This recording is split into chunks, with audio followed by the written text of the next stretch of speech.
আসসালামু আলাইকুম, কেমন আছেন সুপ্রিয় দর্শক? রাতের জন্য হালকা পাতলা রান্না করতেছি। তো রুই মাছটা ভুনা করব, এই জন্য মাছ ভাজা রাখছি আর পেঁয়াজ এখন আমি ভাজতেছি। ডাল রান্না করছি, ডালের সাথে আমি আবার আলু সিদ্ধ দিছি, আলু ভর্তা করব। আলাদাভাবে আলু সিদ্ধ দিতে গেলে সময় লাগে, এই জন্য ডালের সাথে সিদ্ধ দিছি। আর ভাত হয়ে গেছে, এই যে ভাত মাছ ঝরাইয়া উঠাইছি, এখন একটা ডিশের মধ্যে তুলে নিব। মোটামুটি রান্না শেষ পর্যায়ে। আজকে আর বেশি কিছু রান্না করব না, এই অল্প স্বল্প রান্না দিয়েই রাতের আয়োজন। আমার সাথে থাকে, আমি মাছটা রান্না করি।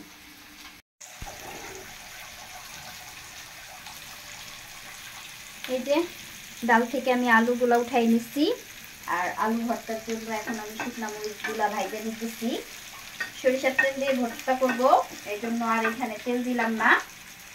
আর মাছগুলো ভুনা করার জন্য আমি মশলা কষাইছি, এখন টমেটো দিলাম।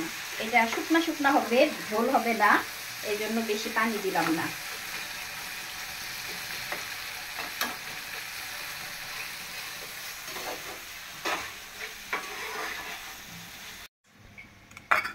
সিদ্ধ আলুগুলারে আমি এটা দিয়ে ডলে নিতেছি। হাত দিয়ে ডললে অনেক সময় গরম লাগে আর গোটা গোটা থাকে, এটা দিয়ে ম্যাশ করলে আর এই গোটা গোটা ভাবটা থাকে না।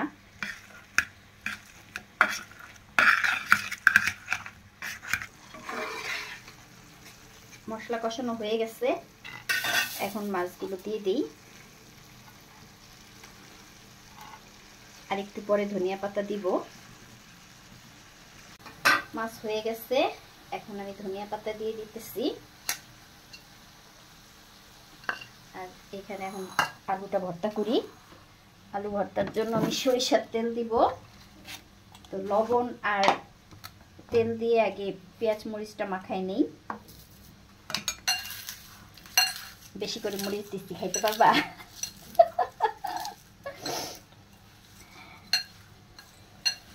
আপনাদের ভাইয়াকে ভয় দেখাইতেছি বেশি করে মরিচ দিয়া, সে খেতে পারবে কিনা।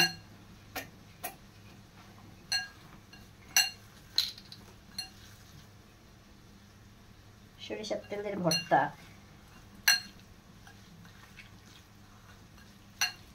এতগুলা মরিচ পেঁয়াজ অবশ্য ভর্তায় আমি দিব না, অল্প একটু উঠায় রাখতেছি। এই পেঁয়াজ আর মরিচটা আমার কন্যারা খায়, এই জন্য রাখলাম। আর যেহেতু ভর্তার মধ্যে বেশি ঝাল দিলে আপনাদের ভাইয়া খেতে পারবে না, তাই অল্প মরিচ দিয়ে ভর্তা করতেছি।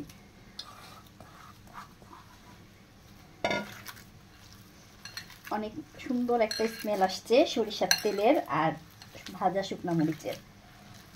ধনিয়া পাতা দিতাম, কিন্তু ধনিয়া পাতা দেওয়া যাবে না, কাঁচা ধনিয়া পাতার গন্ধটা আবার রাহারিদির পছন্দ না।